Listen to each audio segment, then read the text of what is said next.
നമസ്കാരം. റാഫ്റ്റോക്ക് ഫുട്ബോളിലേക്ക് അവർക്കും സ്വാഗതം. അവർക്ക് മെസ്സി ഉണ്ടെങ്കിലേ ഞങ്ങൾക്ക് സലായുണ്ട്. ഈ ടീമിലുള്ളത് 26 മെസ്സികളാണ്. വാവ്! ഈജിപ്തിൻ്റെ അസിസ്റ്റൻ്റ് കോച്ചിൻ്റെ പ്രസ്താവനയാണ്. നാളെ ഈജിപ്ത് അർജൻറ്റീനയുമായിട്ട് ഫിഫ വേൾഡ് കപ്പിൻ്റെ റൗണ്ട് ഓഫ് 16 പോരാട്ടത്തിന് ഒരുങ്ങുകയാണ്. അതിന് മുന്നോടിയായിട്ടാണ് ഇപ്പോൾ ആഫ്രിക്കൻ ടീമിൻ്റെ അസിസ്റ്റൻ്റ് കോച്ച് ഇത്തരത്തിൽ സംസാരിച്ചിരിക്കുന്നത്. ഇബ്രാഹിം ഹസൻ, അദ്ദേഹം അവരുടെ ദേശീയ ടീമിൻ്റെ സ്റ്റാഫിൻ്റെ ഭാഗമാണ്. അതോടൊപ്പം തന്നെ കോച്ച് ഹൊസാം ഹസൻ്റെ ബ്രദറുമാണ്. അദ്ദേഹം ഇക്കാര്യങ്ങൾ സംസാരിച്ചിരിക്കുന്നത് ഈജിപ്ഷ്യൻ ചാനലായിട്ടുള്ള സാദ എൽ ബലദുമായിട്ടാണ്.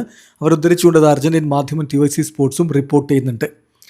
അദ്ദേഹം തൻ്റെ ടീമിനെ മോട്ടിവേറ്റ് ചെയ്യുന്നതിന് വേണ്ടിയിട്ട് തൻ്റെ ടീമിൻ്റെ സ്ട്രെങ്ത്തിൽ കോൺസെൻട്രേറ്റ് ചെയ്യാൻ വേണ്ടി, അല്ലാതെ മെസ്സിയെ നോക്കി നിന്നിട്ട് കാര്യമില്ല എന്നുള്ള തരത്തിലാണ് ഇത് സംസാരിക്കുന്നത്. അദ്ദേഹത്തിൻ്റെ വാക്കുകളിലേക്കൊന്ന് പോകാം. അവർക്ക് മെസ്സി ഉണ്ട്, ശരി, പക്ഷേ ഞങ്ങൾക്ക് മുഹമ്മദ് സലാഹ് ഉണ്ട്. 26 മെസ്സിമാരാണ് ഈ ടീമിലുള്ളത് എന്ന് ഞാൻ പറയും. ഹോപ്പ്ഫുള്ളി ദൈവം ഞങ്ങൾക്ക് ഈ കഠിന പരിശ്രമങ്ങൾക്കുള്ള ഫലം നൽകുമെന്നാണ് ഞാൻ പ്രതീക്ഷിക്കുന്നത്. ഞങ്ങൾ എതിർ ടീമിൽ മെസ്സി ഉണ്ട് എന്നുള്ളത് നോക്കുന്നേയില്ല. കാരണം ഞങ്ങൾ പ്ലേയേഴ്സിനോട് പറയുന്നത്, നിങ്ങൾ കളിക്കാൻ ഇറങ്ങുക, എതിരാളി ആരാണെന്ന് നോക്കണ്ട, മികച്ച പ്രകടനം നടത്തുക. മെസ്സിക്കെതിരെ കളിക്കുക എന്ന് പറയുമ്പോൾ ഞങ്ങളത് കൺസിഡർ ചെയ്യുന്നേ ഇല്ല. കാരണം ഞങ്ങൾ ഫോക്കസ് ചെയ്യുന്നത് ഈജിപ്ഷ്യൻ നാഷണൽ ടീമിലാണ്. കളിക്കാൻ ഇറങ്ങുക, എല്ലാ മാച്ചിലും എന്ന പോലെ തന്നെ ഫൈറ്റ് ചെയ്യുക.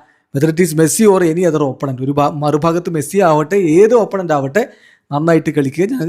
ഞങ്ങളുടെ കൂടെ മോസലയുണ്ട്, അതോടൊപ്പം തന്നെ ഒരു ഗ്രൂപ്പ് ഓഫ് ടോപ്പ് ലെവൽ പ്ലെയേഴ്സും ഉണ്ട് എന്നുകൂടി അദ്ദേഹം പറയുന്നുണ്ട്. വേൾഡ് കപ്പിൻ്റെ റൗണ്ട് ഓഫ് 32 ഓസ്ട്രേലിയയെ പുറത്താക്കിയിട്ടാണ് അവർ മുന്നോട്ടേക്ക് വന്നിരിക്കുന്നത്. അപ്പോൾ ഈ ഘട്ടത്തിൽ അസിസ്റ്റൻ്റ് കോച്ച് ഒരു കാര്യം കൂടി പറയുന്നുണ്ട്. ഞങ്ങൾ വേൾഡ് കപ്പിനെത്തിയ ഒന്നാമത്തെ ദിവസം മുതൽ താരങ്ങളോട് പറയുന്നത് ജസ്റ്റ് വേൾഡ് കപ്പിൽ പാർട്ടിസിപ്പേറ്റ് ചെയ്ത് പോകുക എന്നുള്ളതല്ല, കഴിയാവുന്നത്ര മുന്നോട്ട് പോകുക, അതാണ് നമ്മുടെ ലക്ഷ്യമെന്ന് പറഞ്ഞിരുന്നു. അതനുസരിച്ചാണ് താരങ്ങൾ മുന്നേറുന്നത് എന്നുകൂടി അദ്ദേഹം പറഞ്ഞു. ഏതായാലും നാളെ കളത്തിൽ എന്ത് സംഭവിക്കും കാത്തിരുന്ന് കാണാം. വീഡിയോ അവസാനിക്കുന്ന ഫുട്ബോൾ ലോകത്തെ കൂടുതൽ വിശേഷങ്ങളുമായി റാഫ്റ്റോക്സിൽ എത്താം.